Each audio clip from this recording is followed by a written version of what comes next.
Hello everybody, SJM back playing some more Verdant Idea. Today we're going to set up this guy and use it, and yeah, we'll go through all of that stuff and then look towards the future, but I gotta work it out how we're actually going to do it, so we won't be covering too much more other than just this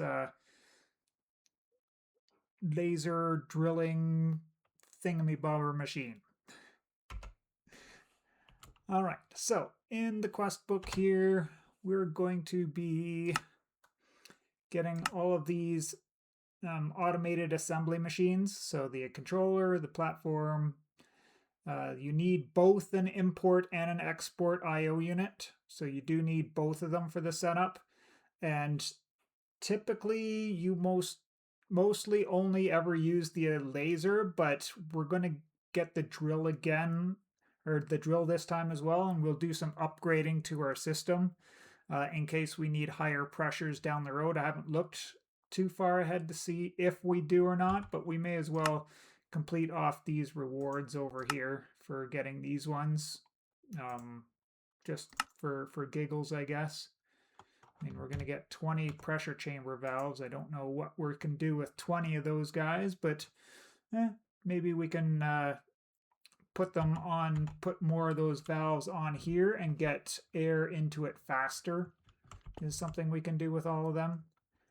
At any rate, once you have gotten all of these put together with all of these finished PCBs, the funky ones are these pneumatic cylinders, which take up a ton of reinforced brick walls.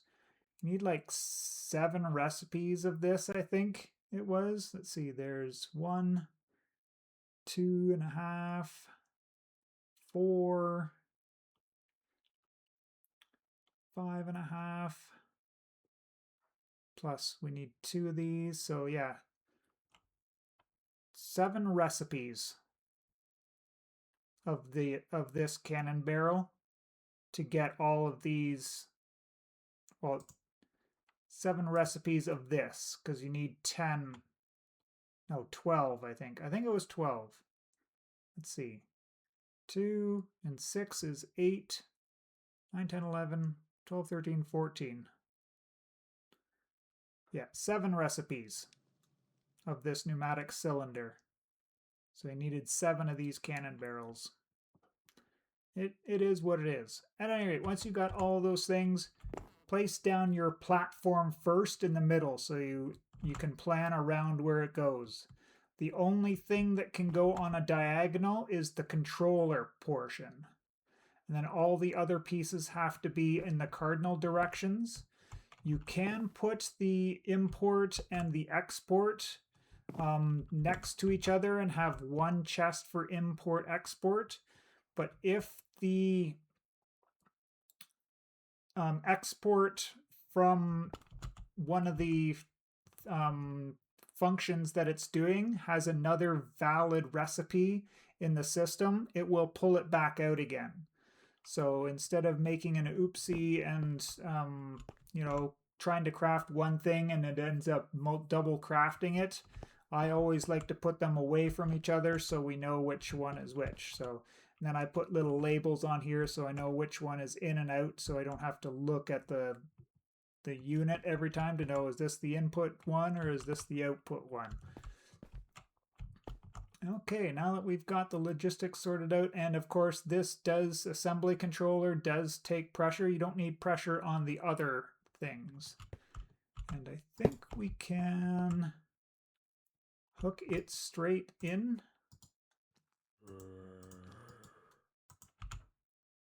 I heard a friend. So yes, yeah, we don't need a pipe in between, so it can just go straight in there to start giving it power. So we'll give it some air to work with. And then if we look at the uses on any of these pieces, the platform is a good one too. You just switch over to this one here. You can see all of the recipes that are in there. And then you can see this does take an extra component that's not explained anywhere. It takes one of these assembly programs. So there's an assembly program laser. And then there's an assembly program for drill as well. But there is a third assembly program which is called drill and laser. So in the Amadron tablet is where you're going to get these things. You can see here the drill program is going to cost you 8 emeralds. The laser program is going to cost you 8 emeralds. But the drill and laser only costs 14. So you get it for a little bit of a discount. And the other plus is you don't have to swap in and out this assembly program every time you want to change recipes that might need both. And in our case, the first thing that we're going to do is we're going to take this block of compressed iron and turn it into some advanced pressure tubes.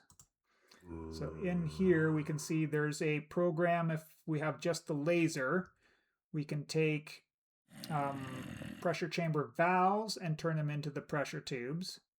But the pressure chamber valves themselves have a recipe with the laser to go from, with the drill, yes, with the drill, the iron would go to the pressure chamber valves. But you can tell already that if we do the drill and laser, you can change it, the block of compressed iron, directly into the pressure tubes. So we should have enough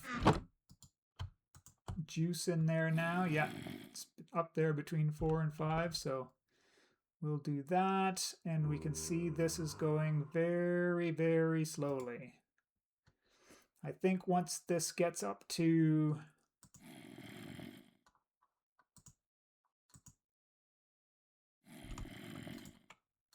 let's take that out for now so that we don't get into any danger zone on the pressure.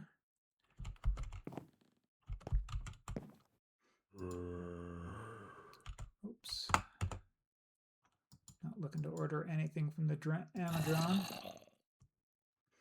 I thought with higher pressure it would go faster, but obviously not. But anyways, it will go through the motions.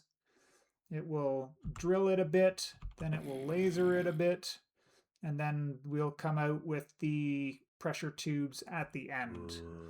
And then with the pressure tubes, we can change our air compressor into the advanced one, or there's also 2 other kinds which I didn't go over at all before either. There's the liquid compressor, which would take liquid fuels.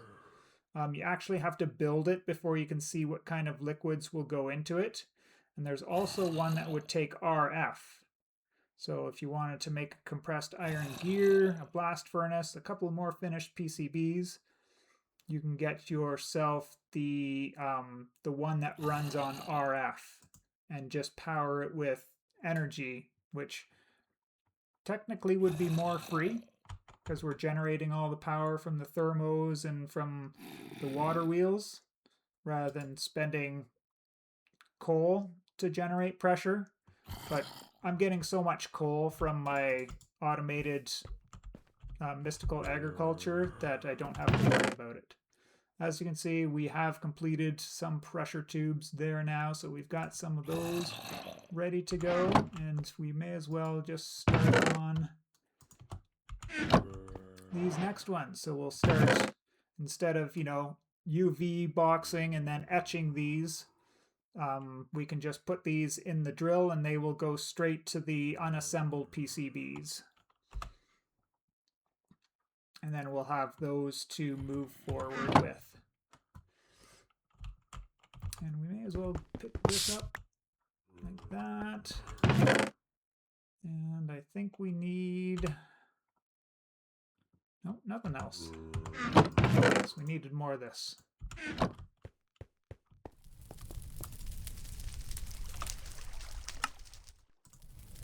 So there we have the advanced air compressor.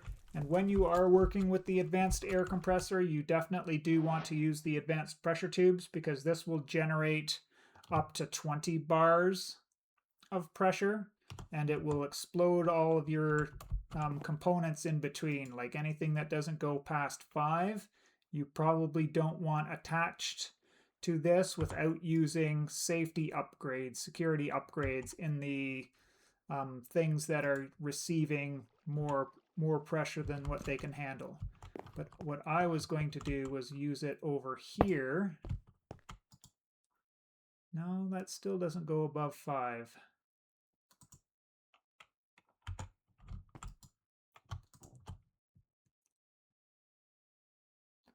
And this will generate heat. So we will need to dissipate the heat if it goes above 50, because then we'll lose efficiency on the coal to be able to do that. But this will raise that pressure up a lot faster than if we were just using the regular compressor, as we can see, obviously, right?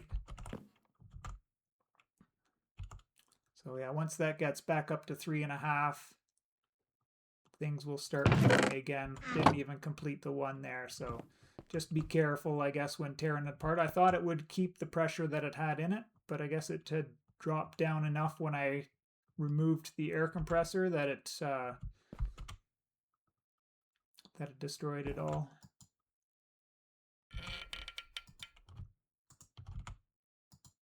Right, and see, we're kind of over the limit there, so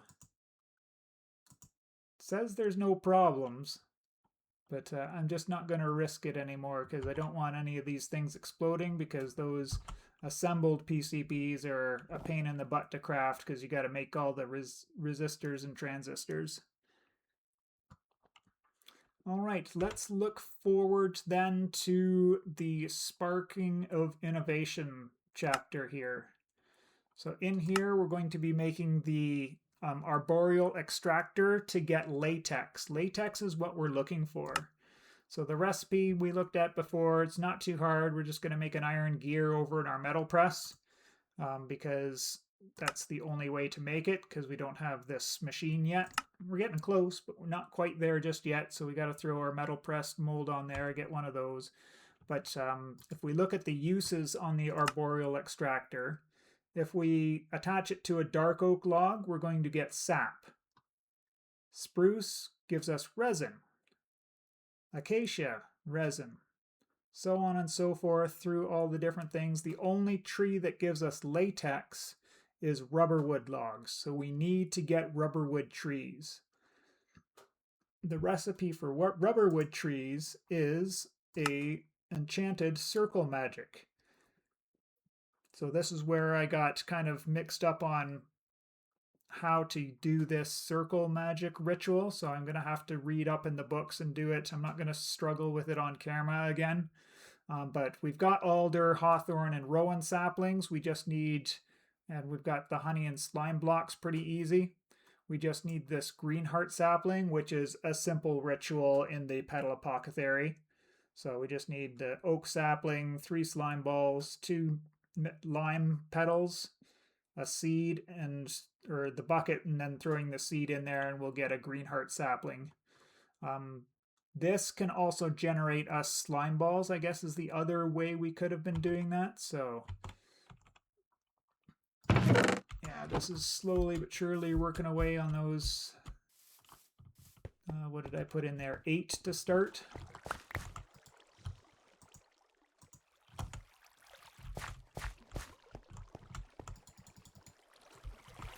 And what were we doing over here? Oh, yes. I needed cacti.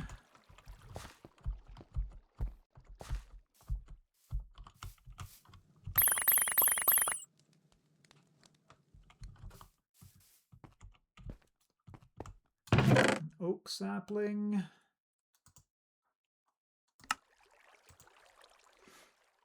And 2 lime petals.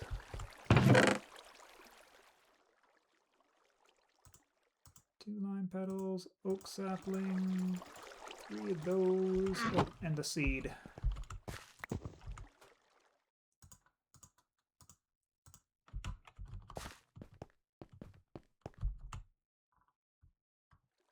So we'll make this green heart. I guess the tricky thing with the green heart is that it needs slimy dirt to be placed down on. And I didn't look at the recipe for that. So yeah, we can't place it down on that dirt. Can't place it down on regular dirt or grass. It won't go down on podzol. So let's take a look.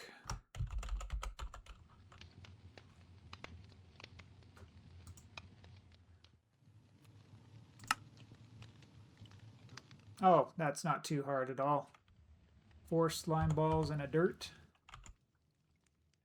I wonder if a restoring soil would work. Let's give this a try. We can do this live on camera. I'm at, okay, I need a couple of nuggets over there. Let's put that in.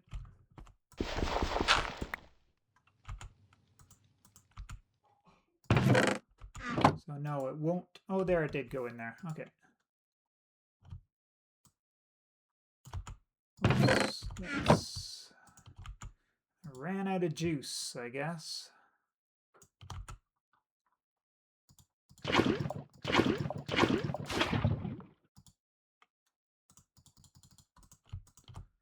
We'll melt 4 slime balls in here and we'll see if it'll pour out onto the restoring soil and give us slime. No, it won't.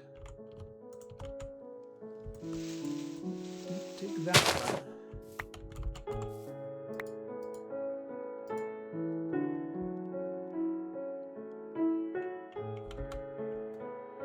Let's see if we can grow this guy up once. We may have to make another one after, but that'll be fine.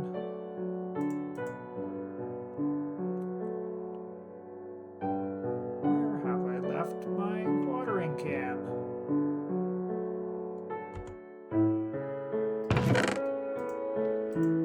I'll put it somewhere.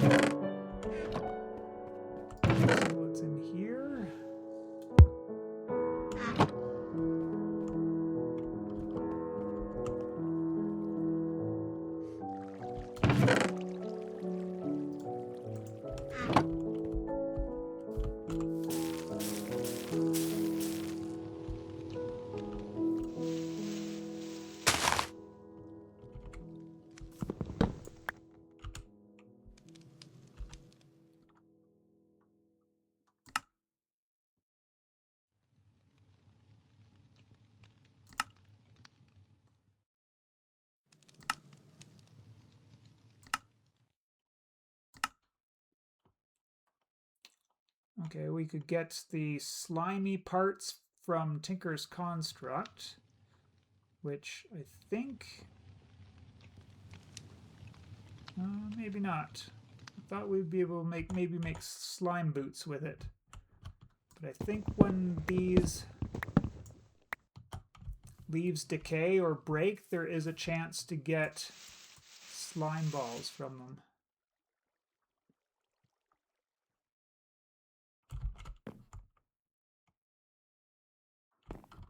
Although I totally forget about that. That's been a long time since I've grown one of these trees, so I kind of wanted to test it live.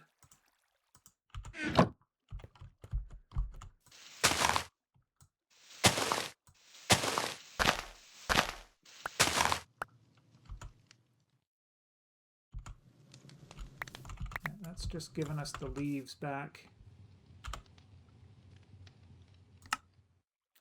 which just does all the normal leafy things. But yeah, when these decay, we get a chance at green heart saplings or slime balls. So not the greatest way to get slime balls, obviously, because it requires growing the tree. And I'm just going to leave those there and hope I get another sapling back so I don't have to make another one. But for this episode, I think that's where we're going to leave it off because we need all of these. Oops. Oh, we did get... There, the last one is coming out now. Slowly but surely. But we got some unassembled PCBs to play with in the next episode because we've got to work towards these high temperature ones. But to do that, we need the latex to turn into the rubber first. And then there's another ingredient in here which you may not recognize, which is this hop graphite ingot. This one is a little bit pricey. So we have to smelt a hop graphite dust to get the ingot. The hop graphite dust itself is made in an industrial squeezer, which we already have access to. It's just that we would need to get 8 coke dust before we can get, so each one of these ingots, and it takes 3 to make one of these PCBs. So that's 24 in itself. So we do need to get on with making a whole bunch of coal coke, which I have been doing over here. I did hook up a liquid hopper over here, but even with the dispenser upgrade, it won't push it into another one with the liquid already there. So, but this is a lot faster than going into here, pulling it out, then voiding it there. So we can void it quickly, as well as we got an extra 16 buckets of buffer in the liquid hopper on top of the only 12 buckets that we had in here. So I looked forward, so I've got some of that waiting in the wings, so I won't be held up by it by waiting for that to come around. But I just wanted to point that out for the next. There we go, we did get one of our saplings back, and a bonus one. All right. And with that, I think we'll end this episode here, short and sweet. I hope you enjoyed. Appreciate you as always, and we will see you in the next one. Bye.